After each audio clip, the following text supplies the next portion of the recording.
এটা লাল শাক রান্না করব।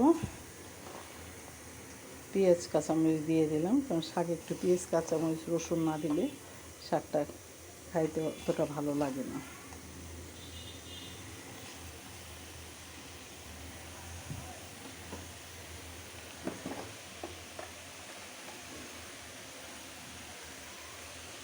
লাল শাক একটু লবণটা কম দিতে হবে, কারণ শাকটা একদম কমে যায় লবণটা বেশি হয়ে যায়।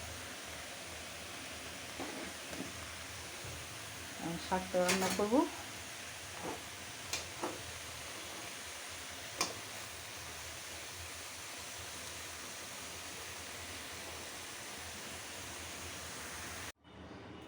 গোটা গোটা রসুন দিয়ে গরুর মাংস রান্না করব।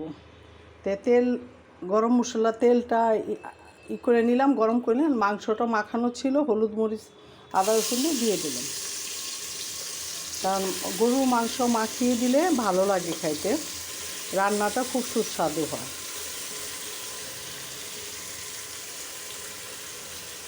এখন প্রেসার কুকারে একটু পানি দিয়ে ছিটি দিব।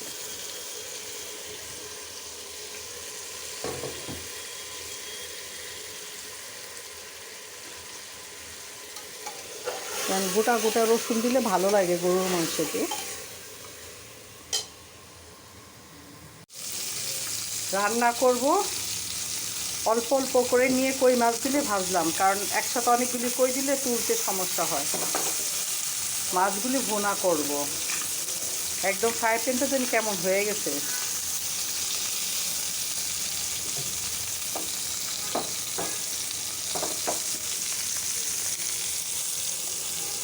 মাছগুলো উঠানো যাচ্ছে না, একটু ভালো করে ভাজা হলে উঠবে। বড়ি দিয়ে কই মাছ রান্না করব। এই বড়িগুলি ভাইজে নিলাম। এটা হলো মাসকলাই ডাল দিয়ে, লাউ দিয়ে, চাল কুমড় দিয়ে বড়ি তৈরি করা। বড়িগুলি লাল লাল করে ভাইজে নিলে ভাঙে না, কারণ তাহলে বড়িগুলি তরকারিতে দেওয়ার পর ভেঙে যায়। একটু শক্ত শক্ত করে ভাইজে নিতে হয়। মশলাটা কষানো হয়ে গেছে, এখন আলু দিয়ে দেব, কারণ বড়ি দিয়ে আলু দিয়ে ধনিয়া পাতা দিয়ে শাক দিয়ে রান্না করব, কই মাছ ঝোল করব।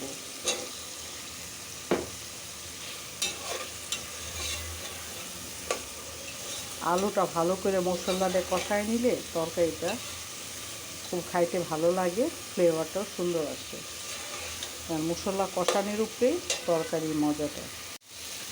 পানিটা দিয়ে দিলাম।